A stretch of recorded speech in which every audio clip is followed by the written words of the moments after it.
Assalamualaikum warahmatullahi wabarakatuh. Teman-teman sekalian, kita menyampaikan berduka cita terhadap apa yang terjadi di Surabaya dan kita mengutuk keras pelaku-pelakunya. Dan kita harus sampaikan bahwa di dalam Islam sangat menghormati nyawa manusia dan Islam tidak memperbolehkan ataupun mengesahkan untuk membunuh nyawa manusia tanpa sebab yang hak, dan apalagi kemudian menyebabkan teror-teror semisal ini, bahkan menyakiti manusia pun Islam tidak memperbolehkan. Dan kita juga menyampaikan bahwa mudah-mudahan andaikan orang-orang yang melakukan perkara-perkara semacam ini ingin membuat fitnah terhadap kaum muslim ataupun orang-orang yang lain, mudah-mudahan Allah membalikkan fitnahnya kepada mereka dan menimpakan keburukan pada mereka yang menginginkan keburukan pada manusia yang lain, terutama kaum muslim. Assalamualaikum warahmatullahi wabarakatuh.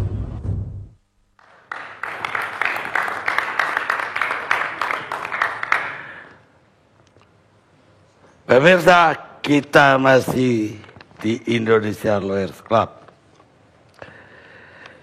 Jika kita merusak tatanan hukum dan menghancurkan hak asasi manusia untuk melawan para teroris, maka sesungguhnya teroris itu telah menang, kata Yoshiko Ito, aktivis Jepang. Sekarang Pak Ansat B.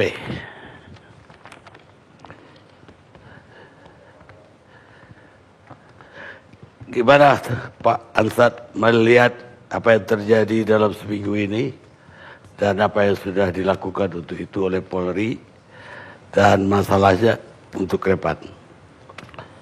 Apa yang dilakukan oleh Polri terhadap kasus terakhir ini, saya melihat ada banyak komentar, bahkan ditujukan kepada langsung ke Kapolri. Oh, ini Kapolri gagal. Bahkan ada yang sudah, oh ini harus mundur. Dan ini satu saya begini ya, kalau terjadi aksi teror, pimpinan mundur, maka tiap bulan di dunia ini ada banyak presiden yang harus mundur. Banyak kepala polisi yang harus mundur. Tapi itu tidak. George Bush dihajar WTC tidak mundur. Sekarang di Inggris Presiden May berapa kali aksi teror tidak mundur. Bahkan tambah diperkuat. Undang-undangnya yang diperkuat. Dari aspek teori counterterrorism, keberhasilan kegagalan pimpinan polisi itu ukurannya bukan terjadinya aksi teror, karena ini memang sudah gejala universal. Itu pasti terjadi, tinggal kapan. Yang diukur adalah apakah pimpinan polisi itu mampu menangani itu. Jadi dimulai dari TKP. Kalau dia bisa menangkap, bisa membongkar, itu 100 nilainya. Nah, saya melihat sekarang ini semua jaringannya terungkap, pelakunya ditangkap, bahkan merembet ke beberapa tempat. Itu adalah sukses besar. Ya, kalau tiap terjadi aksi teror itu kita ganti pimpinan, itu memang tujuan teroris. Ingat, sasaran strategis teroris itu adalah pertama, merubah kebijakan pemerintah. Para teroris di Prancis itu yang menghebohkan, apa tuntutannya? Agar pemerintah menarik tentara itu yang memerangi ISIS di Syria dan Irak. Merubah kebijakan dan keputusan. Yang kedua adalah memang mendelegitimasi atau mempermalukan pemerintah. Sekarang kamu siap tapi saya bisa hajar. Dan ini yang paling penting adalah menunggu. Ini saya kira perlu kita pahami, menunggu reaksi atau respon brutal dari pemerintah. Dan kemudian ini dikapitalisasi, dieksagerate, pemerintah menzolimi, apalagi kalau menyangkut keagamaan. Dan mereka akan mendapatkan kampanye gratis melalui media. Media tidak dibayar, bahkan media mau membayar asal bisa memberitakan itu. mereka mendapatkan simpati yang meluas. Ini saya kira perlu kita sadari. Jadi intinya janganlah kita saling menyalahkan di sini. Kita bersatu saja dengan tenang. Kita dukung pemerintah untuk bisa menuntaskan. Dan ini saya kira sudah terjadi, alhamdulillah. Kemudian tadi Pak Tito juga menyebut, ini tolonglah undang-undang terorisme itu segera keluar. Saya kira pikiran mana ini ya, kalau masih ada orang yang memperlambat-lambat. Anehnya Pansus memblame pemerintah katanya yang tidak kompak. Tapi saya tanya anak-anak masuk tim itu, bukan Pak. Memang kita ada perdebatan di situ. Dan pemerintah ini saya kira sudah selesai dengan pernyataan Presiden, kemudian Menko Polhukam, bekerja sama dengan TNI semua. Sudah selesai itu. Dan saya tanya, pasalnya sudah selesai. Tinggal definisi. Yang pertama begini, sebelum saya masuk. Saya kaget tadinya saya dengar-dengar kuping. Tadi itu ada 10 WA ke saya, mungkin dia tahu saya harus ke ILC. Pak, tolong bicara Pak. Ini Pak faktanya. Ternyata, mohon maaf ini. Tapi ini kita harus buka demi masyarakat ini. Sejak awal pendahuluan pembahasan RUU ini, itu sudah diawali dengan cara berpikir yang sama sekali tidak terbayangkan.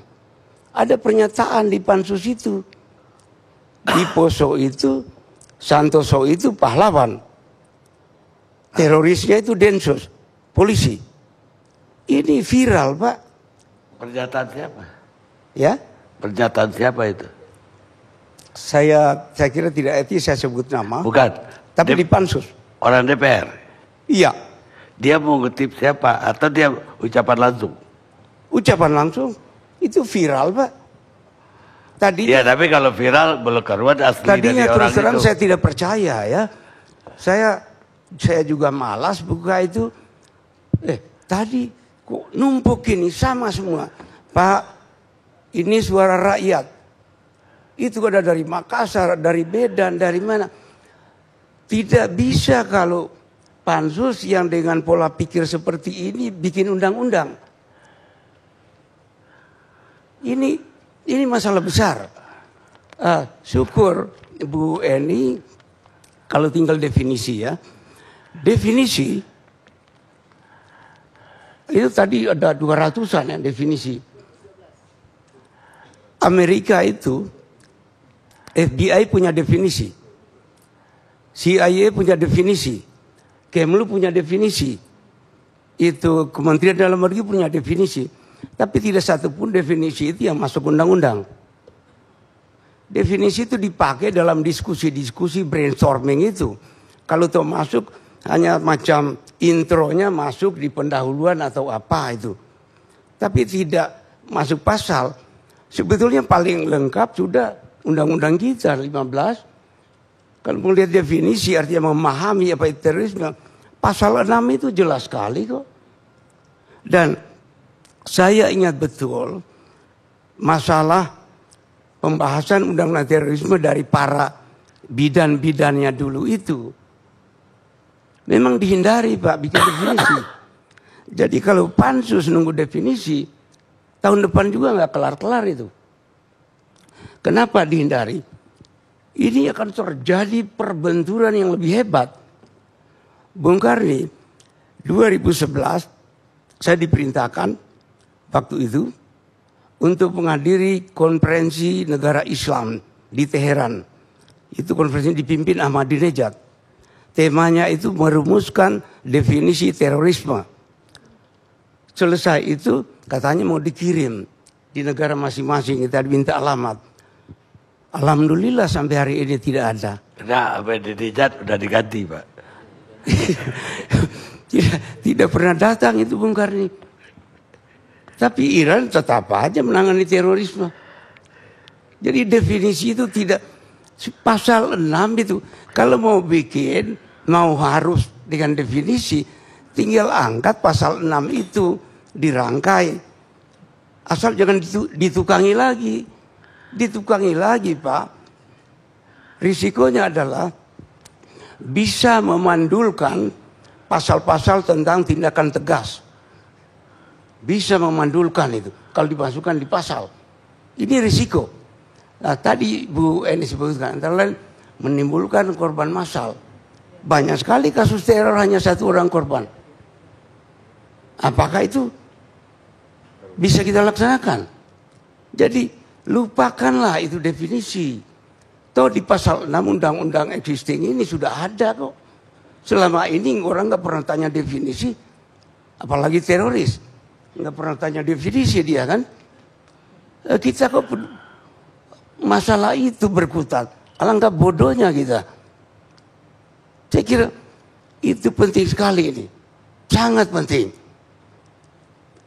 Terus terang saya setuju. Pernyataan Presiden itu kalau sudah selesai Juni saya keluarkan Perpres. Saya usul jangan Juni sekarang Pak Perpres. Jangan, lebih baik tunggu Pak. Lebih baik pikiran bersama.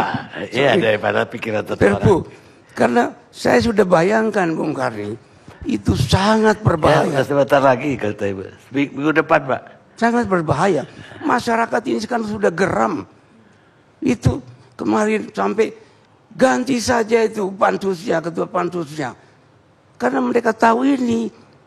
Kalau pola pikir seperti itu yang jadi dasar. Itu perlu Bapak cek lagi. Saya nggak masuk akal saya dan anggota DPR. Saya sudah konfirmasi orangnya dengan anggota ya dari pemerintah. Karena banyak hoax juga ya jadi viral.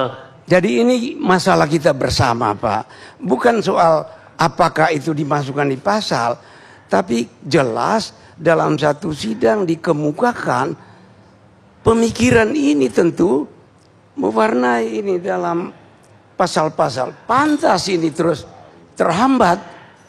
Padahal Pak, itu draft revisi ini 2004 itu sudah ada Pak. Masih DKPT. Yang membidani itu Pak, juga yang ikut membidani Perpu nomor 1 tahun 2000 sekian. Bidannya itu Profesor Gani Abdul Ghani, Dirjen Perundang-undangan waktu itu, sekarang Hakim Agung. 4 kali ganti Dirjen, tidak juga. Itu sudah diajukan Bu. Tapi selalu tidak masuk prolegnas. Pernah sekali waktu bom di yang 2010 itu, oh ini kita akan ajukan prolegnas. Tapi terus diam juga. Ini memang ada masalah kita ini Pak. Saya lihat di DPR itu ada tarik-menarik kepentingan. Ini Bung Karni bisa dibayangkan ya. Coba contoh konkret. Peristiwa kemarin. Saya lihat beberapa parpol itu mengutuk tidak. Berempati saja itu tidak kepada korban itu. Ini ada apa? Jadi cocok dengan pemikiran di dalam itu. Loh ini mau kemana negara kita kalau begini? Nah kemudian saya sama tadi di Ibu Lapas. Mohon, pertama saya bukan nakuti. 2012 itu para kalapas sudah pernah kita rapat. Pak tolong kami Pak, kami diancam. Itu dulu kan gencar. Mau membebaskan Paman Abdul Rahman sama Bakar Basir di Nusa Kambangan. Sampai waktu itu kita minta bantuan Kodim, Polres di sana perkuat itu. Nah, itu hati-hati Bu. Nah, kemudian saya kira itu perlu. Mudah-mudahan sekarang Bu sudah ya. Itulah apa napi teroris itu tidak mau pakai seragam penjara itu. Tidak mau. Mereka begitu hebatnya. Dan petugas penjara keder itu. Keder, Pak. Nah, kemudian waktu itu sempat kita, Pak, tolong Pak, kalau sholat oke, itu harus. Tapi jangan orang itu imamnya. Ini kan dengan pikiran seperti itu kita sudah tahu apa yang terjadi. Kalau saya sudah sholat kan makmum itu cium tangan sama imam. Dilalah makmumnya banyakkan sipir penjara. Nah jadi ini gimana? Kemudian Bung Karni 2010 saya adakan rakor lagi dengan kepala-kepala lapas. 26 kalapas sama Pak Jenderal. Tolong Pak, ada apa itu Pak? Tolong orang-orang ini jangan di saya Pak. Kenapa? Kita kan harus membina mereka. Tapi yang terjadi mereka membina sipir saya Pak. Nah ini masukan Bu. Ini nyata. Nyata soal. Jakarta. Kemudian soal Di Jakarta. satu sel atau beberapa dalam satu sel. Ini supaya diperhatikan juga Bu. Ini tergantung kepentingan kita pada saat itu. Ada PP waktu itu 99 bahwa memberikan remisi kepada napi teroris, ada rekomendasi kepala BNPT. Saya waktu ditanya, gimana saya berikan rekomendasi, saya nggak tahu orangnya. Akhirnya selalu rekomendasi dari LP, ini orangnya kelakuan baik. Apa indikatornya nih kelakuan? Oh dia rajin sholat Pak, dia rajin ini. Oh kalau itu 100 plus dia. Yang masalah kita ini adalah apakah ideologinya itu sudah berubah enggak? Kan itu core-nya. Nah, ini masalah besar, tugas di LP. Bagaimana ini mengadakan ini? Itu akan terpengaruh dengan penempatan sel. Yang terbaik sebetulnya mungkin yang baru seperti sekarang ini isolasi satu sel. Tapi ada perlunya Bu, asal dilengkapi. Kita sudah keliling. Ya kira orang lapas banyak saya udah bawa keliling ke Australia, ke Perancis belajar itu sistem lapas untuk teroris. Ada sistem, ada 3-4 orang. Bahkan dilihat di situ yang kira-kira memang satu geng dia di situ. Tapi monitoring CCTV, audio situ, audio visual di tiap sel, sehingga kita bisa memonitor langsung audio visual. Dia akan ngobrol.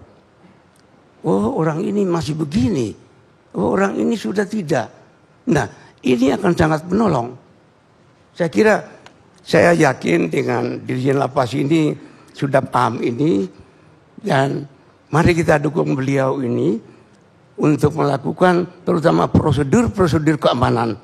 Dulu yang dipermasalahkan di Nusa Kambangan itu, yang katanya sudah SMS, super maximum security, datang rombongan. Itu, saya bilang kok nggak dilarang? Rombongan di situ, 20 orang, 30 orang. Yang terjadi apa? Tausiah lagi oleh ABB sama Aman Abdurrahman. Apa yang bisa kita lakukan? Kenapa nggak dilarang? Pak, kami tidak berdaya. Saya tanya, satu penjara itu 2-3 orang itu. Nah ini bukan salahnya mereka Pak. Salah kita. Kenapa tidak diperkuat itu? Staf penjara dan sipirnya. Kenapa tidak dilengkapi fasilitas untuk monitor segala macam? Saya kira itu saja Bung Karni. Mohon maaf. Dan saya kira waktunya kita buka-bukaan demi kepentingan melindungi masyarakat kita. Baik. Terima kasih. Baik.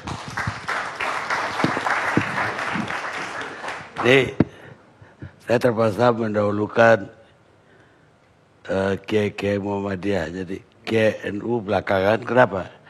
Karena Kiai NU ini menurut Nur Iskandar gudut. Jadi semakin malam semakin bersinar. Sementara yang Muhammadiyah saya lihat udah 5 watt. Jadi kata Nur Iskandar waktu itu, bukan, itu Muhammadiyah bilang haram. Kata orang NU enggak.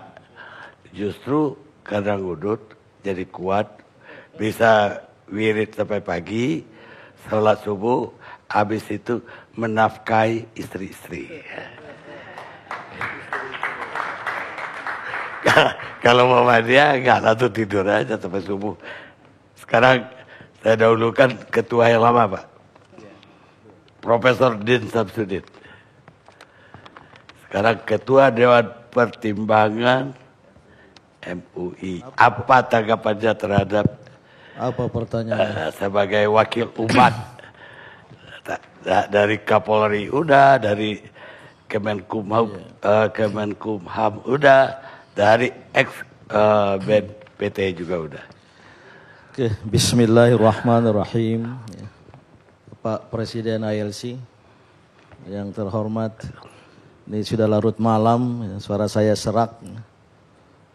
Padahal besok belum puasa, jadi tidak sampai sahur. Kok besok? Ya, belum. Muhammadiyah bilang 17. Baru hari Kamis nanti insya Allah kita. Saya ingin gunakan kesempatan ini terlebih dahulu, mohon 1-2 detik untuk mengulangi lagi, mengungkapkan rasa belasungkawa kepada keluarga yang meninggal dunia, baik korban maupun pelaku. Dan begitu pula kepada yang sedang dirawat di rumah sakit agar segera sembuh. Sikap dasar kita dan saya pribadi, pertama kita harus menolak, menentang dan mengutuk sekeras-kerasnya segala bentuk tindakan terorisme. Karena tindakan terorisme sudah banyak dikatakan, tidak hanya kejahatan luar biasa terhadap negara, terhadap rakyat warga negara, tetapi terhadap kemanusiaan. Al-Quran menegaskan, man qatala nafsan bighairi nafsin aw fasadin fil ard faka'annama qatalan nasa jami'a. Barang siapa yang menghilangkan nyawa orang lain tanpa alasan yang bisa dibenarkan, maka dia atau mereka itu bagaikan menghilangkan seluruh umat manusia dan kemanusiaan. Oleh karena itu, pada pemeluk agama sejati, jangan pernah terlibat di dalam tindak terorisme. Kalau saudara-saudara muslim yang terlibat, saya mengajak untuk kembali kepada keyakinan Islam sejati, pada wawasan wasatiyah Islam yang merupakan watak dasar dari agama Islam. Nah, Pak Karni, tadi sudah sangat banyak sekali, terutama dari Bapak Kapolri, dan ditambah lagi oleh Pak Ansyad Mbae. Sayang beliau tidak mengeluarkan berkasnya. Itu sudah sangat komprehensif, detail tentang anatomi, konstelasi kelompok terorisme di Indonesia. Terus terang, saya belajar banyak, ya. Dan itu kalau dibuat sebuah disertasi sudah sangat tebal sekali. Namun izinkan saya mengungkapkan perasaan, dan ini mohon dipahami sebagai bentuk loyalitas kita kepada negara dan juga tanggung jawab kita kepada bangsa yang tercinta ini. Setelah itu apa? Dengan informasi yang banyak itu, lalu bagaimana? Kalau kata anak muda itu, so what gitu loh gitu. Saya khawatir kalau kita tidak beranjak, ya, dari identifikasi masalah, pengenalan semua kelompok-kelompok tersebut, kemudian pencabangannya dan lain sebagainya, kita akan mengalami tragedi serupa dan ILC akan dibuka seperti ini lagi. Saya terus terang sejak 2001, 2002 dan seterusnya dalam amanat organisasi selalu kalau ada kejadian seperti di Mako Brimob maupun di Surabaya kemarin, kita keluarkan pernyataan yang persis sama. Nomor 1, mengutuk sekeras-kerasnya dengan bla bla bla. Nomor 2, meminta mendesak kepada negara khususnya aparat penegak hukum dan keamanan untuk mengusut secara tuntas. Paling jangan ditambah juga belasungkawa dan lain-lain sebagainya. Dan mengimbau masyarakat agar tenang. Saya khawatir kita akan menghadapi situasi serupa. Maka pertanyaan saya, bagaimana selanjutnya? Apa yang harus kita lakukan dengan data-data itu? Kalau dikaitkan dengan undang-undang, saya setuju-setuju saja. Sah-sah saja. Hanya saja pesan, jangan sampai bertentangan dengan prinsip-prinsip konstitusi. Karena itu nanti ada kelompok yang akan mengajukan gugatan ke Mahkamah Konstitusi gitu. Saya tidak ingin memasuki wilayah dan substansi itu gitu. Nah, saya ingin mengajukan ini kepada Bapak Kapolri, sahabat baik saya juga Pak Ansat Mbae dari dulu. Kita akan mendukung Polri, mendukung negara, karena ini adalah musuh kita bersama. Cuma dari dulu saya menyarankan agar kita melihat fenomena terorisme, baik global, nasional, domestik, jangan terbatas kepada identifikasi kelompok-kelompok dan kemudian mengaitkan dengan faktor tunggal ideologi. Karena ideologi tidak tumbuh berkembang di ruang hampa. Ideologi itu berkembang pada awalnya dan seterusnya dalam satu situasi polek sosbud hankam, i-nya hilang. Karena itu ideologi. Maka jangan pernah abaikan faktor-faktor non-ideologis. Termasuk faktor-faktor non-agama. Di fora internasional banyak sekali dibicarakan. Whether terrorism is political or religious. Nggak pernah ada jawaban yang memuaskan. Jawabannya ya tidak. Ada nuansa religius keagamaan, ideologis, tapi juga ada dan pasti selalu ada political. Nah, kita kurang memberikan penekanan pada faktor-faktor non-ideologi ini, maka nanti dalam penanganannya, mohon maaf, akan salah jalan gitu. Dan ini akan terulang. Terakhir saja coba berapa kali. Dan akhirnya kita bersikap seperti ini juga terus-menerus gitu. Oleh karena itu saya menyarankan, memang ada faktor ideologis, Pak Karni. Khusus dari kalangan Islam, dan kalangan Islam ini gejala yang disebut, saya menyebutnya self-claim Islamic terrorism. Terorisme yang diklaim secara sepihak oleh kelompok yang menamakan Islam, dirinya Islam atau Muslim, itu pada paruhan kedua abad ke-20, paling akhir sekali. Kalau the reign of terrorism sejak zaman Napoleon Bonaparte di Prancis sudah mulai muncul. Kemudian yang berdasarkan ultranasionalisme dan lain-lain sebagainya, termasuk atas dasar agama lain juga ada gitu. Tapi mohon maaf, memang ada akar ideologi. Ini terlalu singkat waktu, tidak cukup ya. Sejak dari Al-Khawarij dulu ya, yang kemudian menggunakan kekerasan sampai kepada ya, derivatifnya kepada aliran-aliran kelompok-kelompok baru ya, sampai kepada Hakimiyah, Al-Jamaah Al-Islamiyah, bukan Jamaat Islami, bukan Al-Jamaah Al-Islamiyah. Saya tidak cerita itu karena waktu ya. Memang ada embrio itu. Tetapi dalam perkembangannya, paham-paham keagamaan di kalangan umat Islam ini sangat dipengaruhi oleh latar sosial, ekonomi, politik. Apalagi yang mengandung kesenjangan.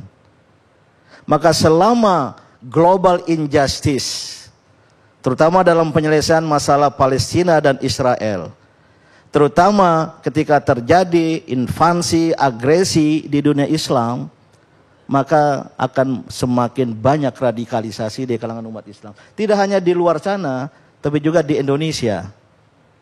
Mari kita mulai. Saya mohon maaf, belum sampai saat ini nggak bisa diyakinkan untuk berubah pendapat. Al-Qaeda itu buatan. Baca buku Peter L. Bergen, Senior Analyst for Counterterrorism di CNN dan juga The New York Times. Bukunya ditulis jauh sebelum 11 September, masuk ke camp-camp ya, Usama bin Laden, dan baru diselesaikan 2 bulan setelah itu. Luar biasa informasi di buku itu. Betapa ada operasi intelijen dari negara adik kuasa yang merekrut sampai 24.000 anak muda muslim dari banyak negara, termasuk Indonesia, dan direkrut untuk berjihad melawan Uni Soviet di Afghanistan. Setelah itu, bukan sesuatu yang biasa. Mohon maaf, mungkin Mas Sofyan Sauri juga bisa menjelaskan. Sebagian yang dari Indonesia singgah dulu di Johor, di pesantren Luqmanul Hakim, dan disitulah terjadi. Saya kira itu generasi awal ya, yang terlibat di bom Bali pertama, mungkin juga yang kedua.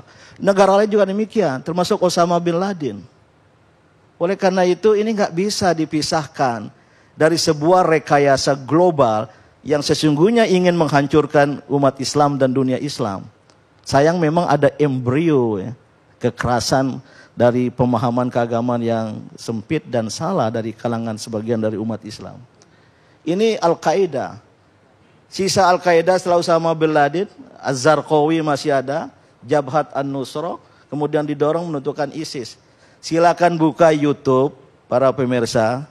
Saya simak berkali-kali pidato Hillary Clinton, calon Presiden Amerika Serikat, dalam kampanye Presiden di Amerika Serikat waktu itu. Mengaku ISIS itu ikut diciptakan oleh Amerika Serikat. Ini bukan omong saya, tapi ada buktinya. Maka ISIS itu bukan Islam. Itu yang saya sebut self-claim Islamic terrorism.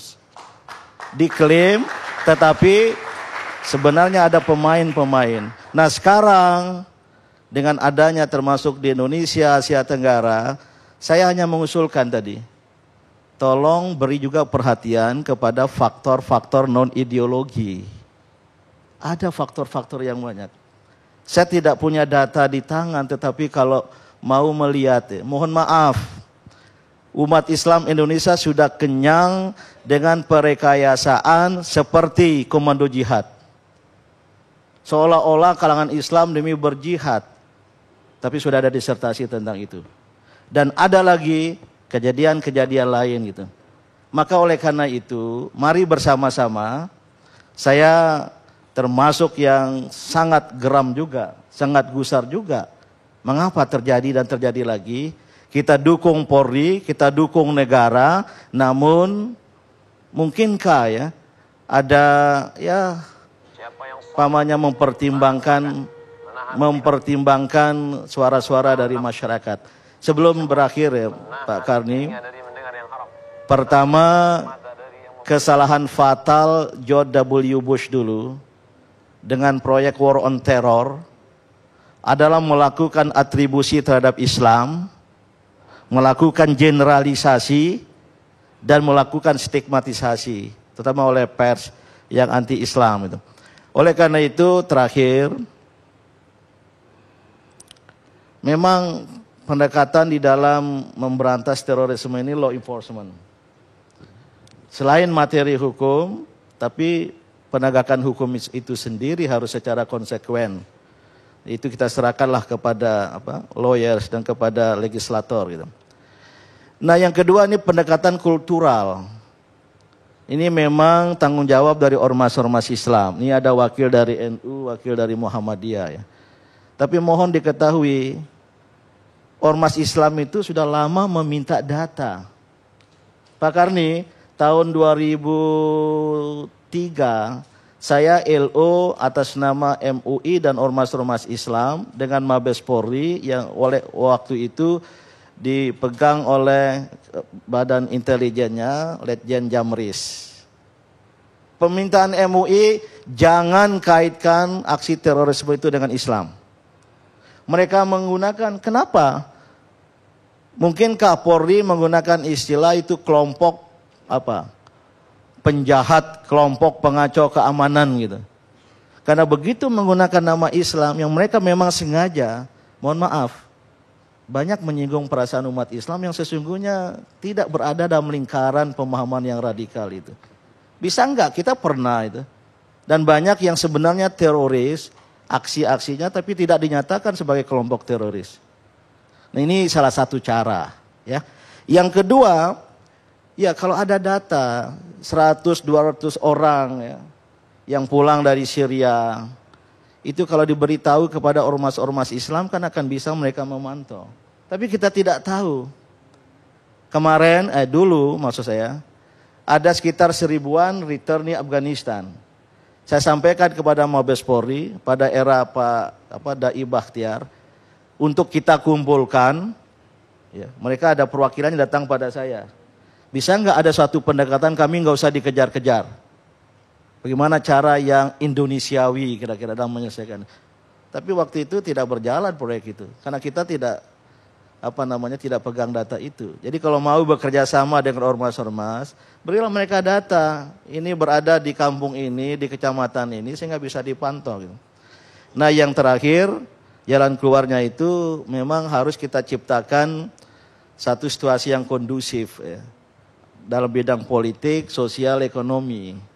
Selama ada faktor-faktor ini yang bernuansa kesenjangan, ini akan menjadi amunisi, bahan bakar untuk membakar jerami-jerami yang kering seperti ini gitu. Maka oleh karena itu, saya pikir ini kalau bisa adalah kasus terakhir. Kita ngambil pelajaran dari banyak kasus dan kita dukung negara, kita dukung pemerintah. Ya. Namun mohon maaf. Negara dan pemerintah tidak cukup dengan mengatakan negara tidak boleh kalah. Ini saya ingat Presiden SBY seperti itu. Tapi ternyata negara kalah. Dengan kecolongan seperti itu negara kalah.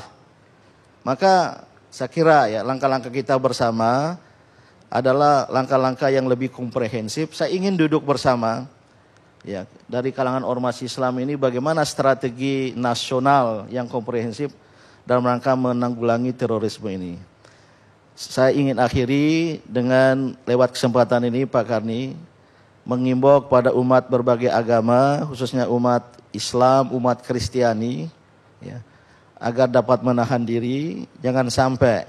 Dan saya meyakini di hati saya ini ada orang yang tidak suka dengan kerukunan antar umat beragama, yang ingin mengadu domba antar kita, antara umat Islam dan umat Kristiani. Selanjutnya akan terjadi kekacauan politik dan ini merupakan malapetaka, tragedi nasional bagi Indonesia yang kita cintai ini. Terima kasih Bapak Presiden. Pemirsa, sesungguhnya teroris itu tidak punya nasionalis, apalagi agama. Kata Vladimir Putin, Presiden Rusia. Kita rehat saja.